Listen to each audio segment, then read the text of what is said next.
জয় হিন্দ বন্ধুরা। ভারত তার বন্ধু রাষ্ট্রদের হাত কখনো ছাড়ে না।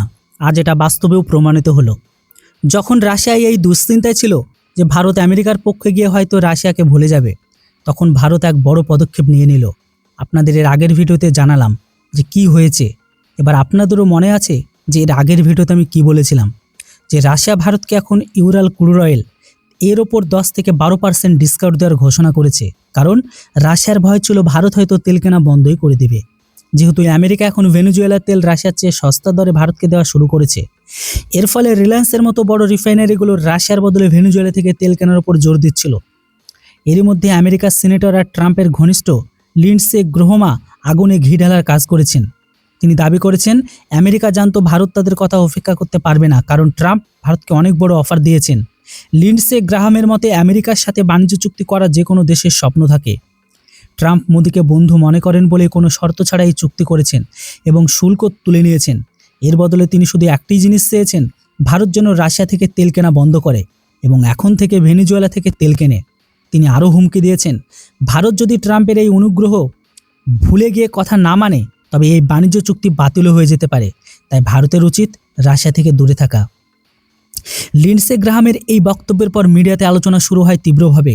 ভারত কি তাহলে সত্যি রাশিয়ার সাথে দীর্ঘদিনের বন্ধুত্বকে ভেঙে দেবে? যেহেতু রিলায়েন্স বর্তমানে রাশিয়ার তেল কিনছে না, তাই রাশিয়াও বেশ চিন্তিত ছিল। কিন্তু ঠিক তখনই ভারতের বিদেশ মন্ত্রক এমইএ থেকে এমন এক স্টেটমেন্ট আসে যেটা শোনার পর রাশিয়ার প্রাণ ফিরে পায়। ভারত সরকার আবারও ক্লিয়ার করে দিয়েছে দেশের জ্বালানি নিরাপত্তা তাদের সর্বোচ্চ অগ্রাধিকার।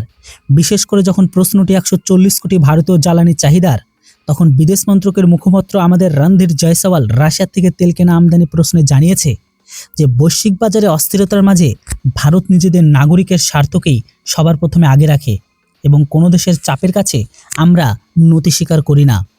বিদেশ মন্ত্রকের এই স্টেটমেন্টে এমন সময় এলো যখন ভারত আমেরিকার বাণিজ্য চুক্তির পর রুশ তেল কেনাকে বিতর্ক তুঙ্গে।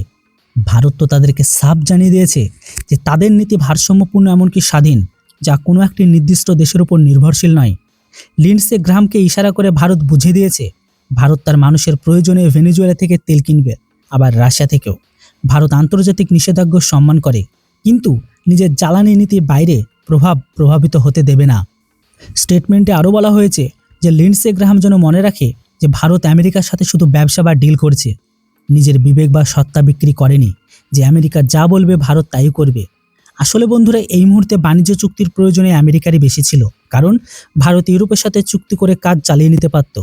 ট্রাম্প বন্ধুত্বের খাতিরে চুক্তি করেছেন এই কথা বলে মানুষকে বোকা বানানো বন্ধ করা উচিত। বরং সত্য এটাই যে চুক্তি না করলে আমেরিকার বাজারে মুদ্রাস্ফীতি সাধারণ মানুষের অবস্থা শোচনীয় বা খারাপও করে দিত। এটা আমেরিকার বাধ্যবাধকতা ছিল ভারতের সাথে চুক্তি করা। বিদেশ মন্ত্রকের এই কড়া জবাব দেখে পুতিন নিশ্চয়ই হাততালি দিচ্ছেন। ভারত দেখিয়ে দিয়েছে যে রাশিয়ার হাত এত সহজ ছাড়বে না ভারত। আপনাদের কি মনে হয়, ভারতের কি রাশিয়ার সাথে দ্রুত বাণিজ্য মুক্ত চুক্তি মানে এফটিএ সই করা উচিত? অবশ্যই এর উপর আপনাদের মূল্যবান মতামত কমেন্ট সেকশনে লিখে জানান। Thanks for watching. জয় হিন্দ, বন্দে মাতরম।